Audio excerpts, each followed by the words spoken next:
Hey y'all, it's Russell Buck Fletcher. It's currently the 16th of October 2019, and I'm sitting on my truck warming it up for another day of work because thousands of people, hundreds of thousands of people on social welfare programs depend on me to make money, to pay taxes, to support them. And yeah, I'm a little bit sour right now. I really am. And I'm going to rant a little bit. Governor Newsom in the state of California has signed some new legislation. Well, he signed a lot of new legislation, a lot of it having to do with guns, because God forbid, California people should have guns other than maybe a smoothbore musket or blunderbuss, and even then they'd probably want to regulate that, but that's beside the point right at the moment. That's not what I want to rant and rave about today. Sorry, allergies.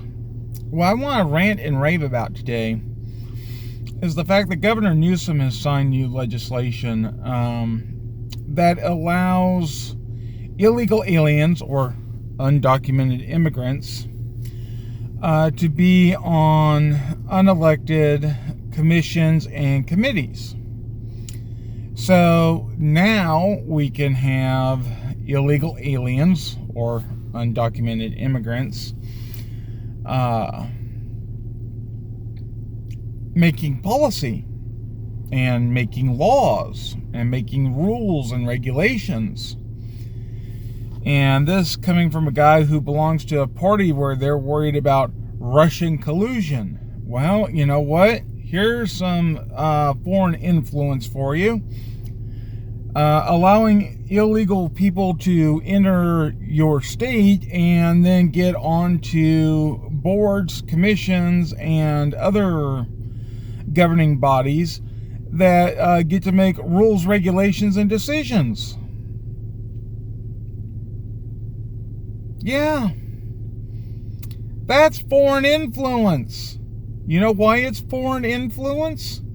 Because they're not American citizens. I've had it up to here with wanting to treat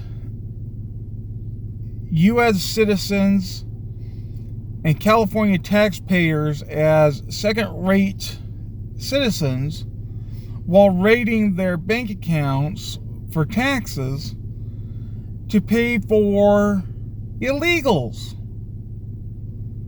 And then you got people doing all sorts of crazy crimes, including, right here in Porterville, where we had a 15-year-old who was just caught, who defaced a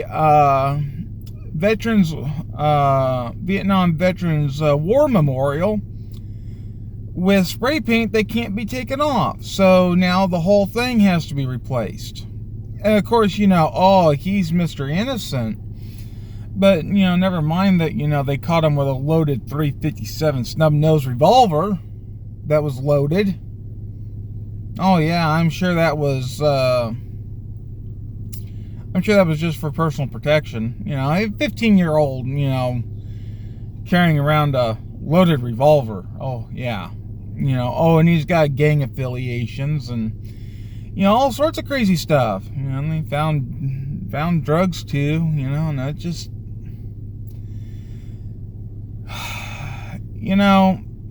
California, the Golden State, used to shine like gold. People came here to make a new life, to work their way to the top. And now we have people coming here to freeload.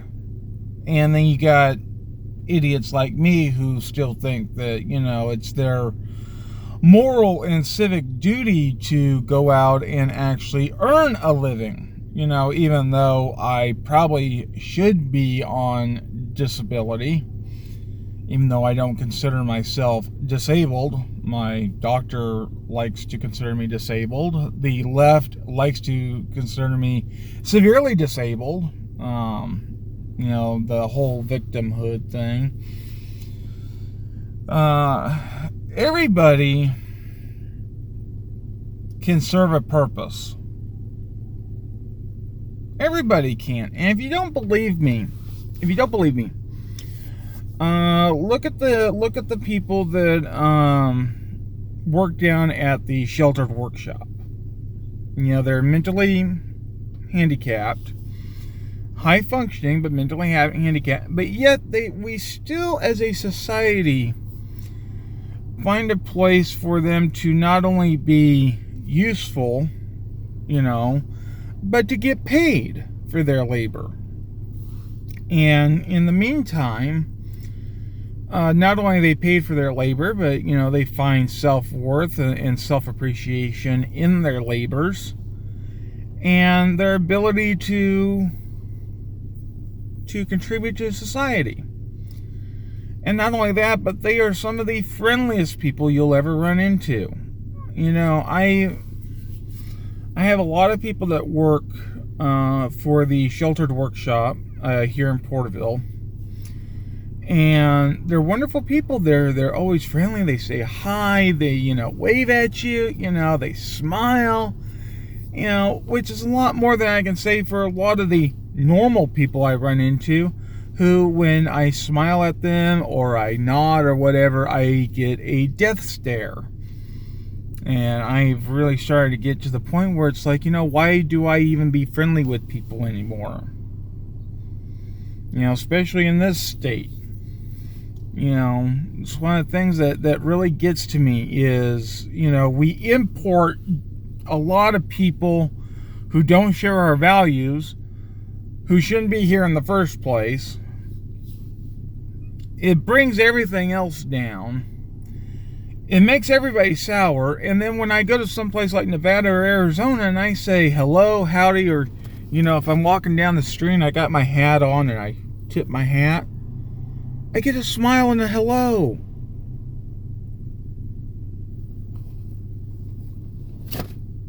When the fruit bowl starts to rot, it rots quickly. And even the good fruit that's in the bowl with the rotting fruit, it starts to rot. If you ever been in the citrus industry or any food production industry, and you take I'll take citrus for example, because this is the belt buckle, the citrus belt in California. You take a piece of rotten fruit, let's say orange that's rotting, and you take a perfectly good one. I mean, one that is nice and juicy, and you just you just want to peel that sucker and eat it, and you put them together. Within a day, you'll notice that the good fruit is starting to rot.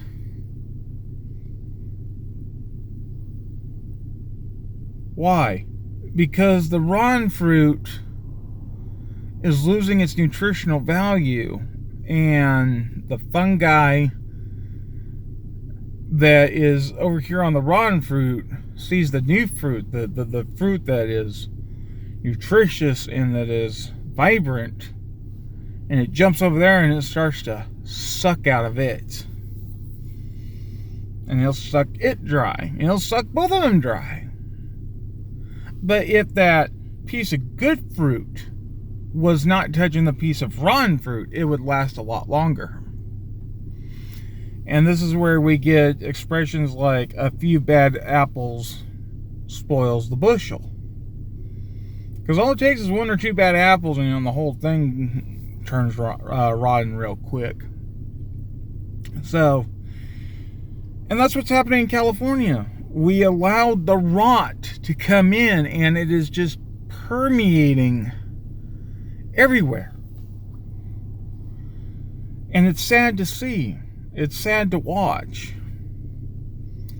And eventually it'll rot and it'll all have to be thrown out. And that's the sad part, is that when it all gets thrown out, there's going to be a lot of hurt people. There's going to be a lot of damage. And things can get tough. But until then,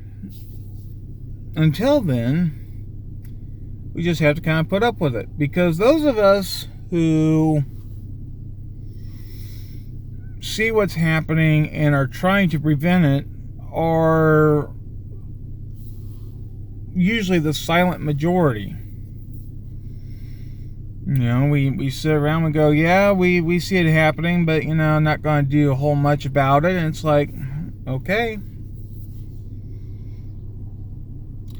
So just remember that there are people out there like you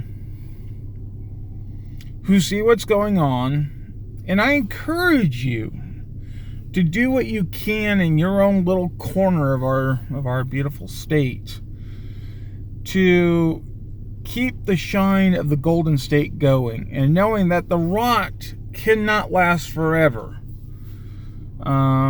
It will probably outlive me.